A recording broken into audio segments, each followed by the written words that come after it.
कमळी या मालिकेतील आजच्या जबरदस्त भागामध्ये आता कमळी ग्राउंडवर पोहोचलेली आहे आणि आता ऋषी म्हणतो, अगं कमळी तू कुठे होती आणि कुठे गेली होती? तेव्हा आता कमळी म्हणते, बाकी मला काहीच विचारू नका, मी नंतर सांगतो, आता मला खेळायला ग्राउंडवर जायचं आहे. आता मात्र कमळीच्या टीममधल्या बऱ्याचशा मुली आऊट झालेल्या असतात आणि अनिकाची टीम अत्यंत चांगल्या प्रकारे खेळलेली असते आणि आता कमळी ग्राउंडवर आलेली आहे. तेव्हा आता नंगीला खूपच प्रोत्साहन आलेलं आहे. आता मग त्या एक जेव्हा कमळी एंट्री मारते आणि कमळी जेव्हा मुलींना आऊट करते, आता कमळीच्या टीमचे पॉईंट इथे वाढत चाललेले आहे. कमळीने अगदी जबरदस्त खेळायला सुरुवात केलेली आहे. आता त्यांची मॅच आता इथे सुरू झालेली आहे. आता मॅच बघण्यासाठी सगळे मान्यवर तिथे उपस्थित झालेले आहे आणि आता अन्नपूर्णाची सुद्धा तिथे एंट्री झालेली आहे आणि अन्नपूर्णासुद्धा आता मॅच बघायला आलेली आहे. आता इकडे सरूचं घर तर जळालेलं आहे आणि सरू आता बेघर झालेली आहे आणि ती लपतछपत कामिनीच्या भीती खातर लपतछपत असते आणि आता तिथे देवी आईचा जागर चालू असतो. आता नवरात्र उत्सव चालू असतो. तर इथे सरू म्हणते की खरंच नवरात्राची आई तुळजाभवानी, मी तुझी खूप आतापर्यंत सेवा केली, ती गोड मानून घे. आता नवरात्र येत आहे, घट बसणार आहे. आता तिथं भजन चालू असतं आणि मग तेथे हात जोडून देवीला विनंती करत असते की देवी आई, माझ्या मुलीवर तुझी कृपा असू दे, तिला नेहमी चांगलं ठेव, असं आता कमळीची आई सरू म्हणत असते. आता कामिनीसुद्धा मंदिरापर्यंत पोहोचलेली आहे. आता सरू कामिनीला बघते, कामिनी तिथे आलेली आहे. आता ती लगेच त्या भजनी मंडळांमध्ये जाऊन बसते. तर आता तिथे भजनी मंडळात जाऊन बसल्याच्या नंतर ती तोंड लपवत असते. कामिनीला लक्षात येतं की ही बाई कोण आहे. कामिनी तिथे बघायला जाणार, तेच कामिनीला फोन येतो आणि कामिनी फोनवर बोलायला लागते. तितक्याच सरू त्या बायांमध्ये जाऊन बसते आणि मग ते माणसं तिथून देवीचे ते मूर्ती घेऊन निघतात आणि मग सरू ही त्यांच्याबरोबर निघते. आता मात्र सरू तेथून पळ काढते. आता पळत सुटते आणि एका झाडाच्या आड लपते. आता कामिनीची नजर चुकवत सरू तिचा जीव वाचवत असते.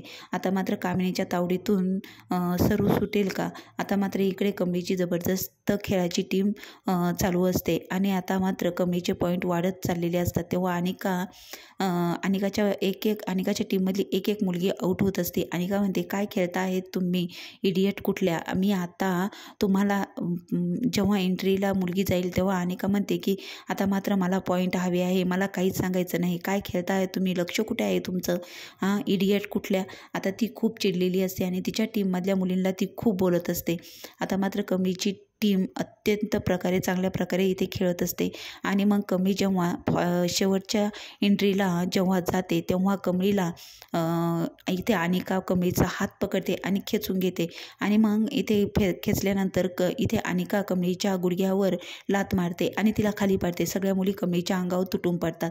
आता तरी ही कमळी कबड्डी कबड्डी म्हणत असते. आता कमळीच्या अंगावर एवढ्या सगळ्या मुली पडलेल्या असतात. इकडे निंगी म्हणते, अगं कमळे उठ, ये लवकर इकडे. आणि मग आता सगळेजण ओढत असतात. तेव्हा ऋषी म्हणतो, अगं कमळे, तुला जिंकायचं आहे, उठ, आबांचं तुझ्या आईचं स्वप्न आठव, तुझं स्वप्न आठव, तू कॉलेजला कशी आली ते आठव.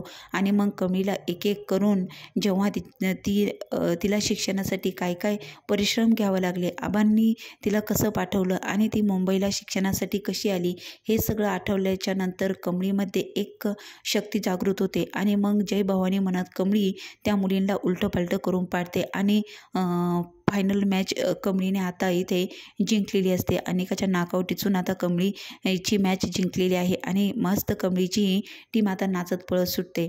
आता इथे बक्षिसांची अनाऊन्समेंट होणार असते. आता मग जे मान्यवर जे अध्यक्ष असतात ते म्हणतात की मलाही कबड्डीच्या खेळामध्ये मी ह्याच कॉलेजमध्ये शिकलो आणि इथेच मी खूप काही सामने केलेले आहे आणि मला कबड्डीची आवड असल्यामुळे मला या सगळ्यांनी इथे मानाचं स्नान दिलं. आणि मग आता अन्नपूर्णा मॅडमला सुद्धा ते विनंती करतात की तुम्ही स्टेजवर यावं.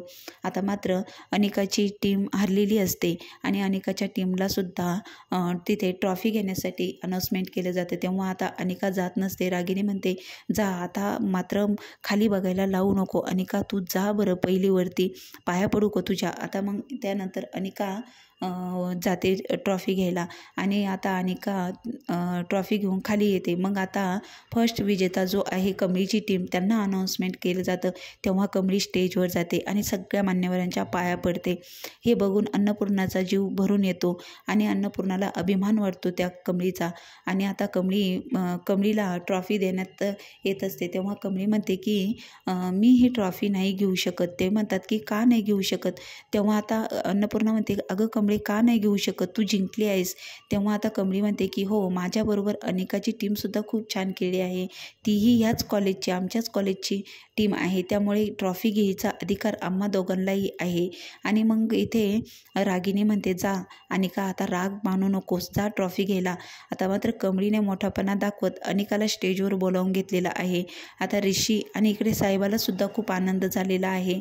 आता मात्र पुढील भागामध्ये अनिका ती ट्रॉफी घेईल का, कमळीला पुन्हा त्रास देईल का. आता कमळीने अनिकाचा माज जिरवत मॅच तर जिंकलेलीच आहे. पुढील भागामध्ये जबरदस्त ट्विस्ट येणार आहे, पाहायला विसरू नका. चॅनलला लाईक आणि सबस्क्राईब नक्की करा.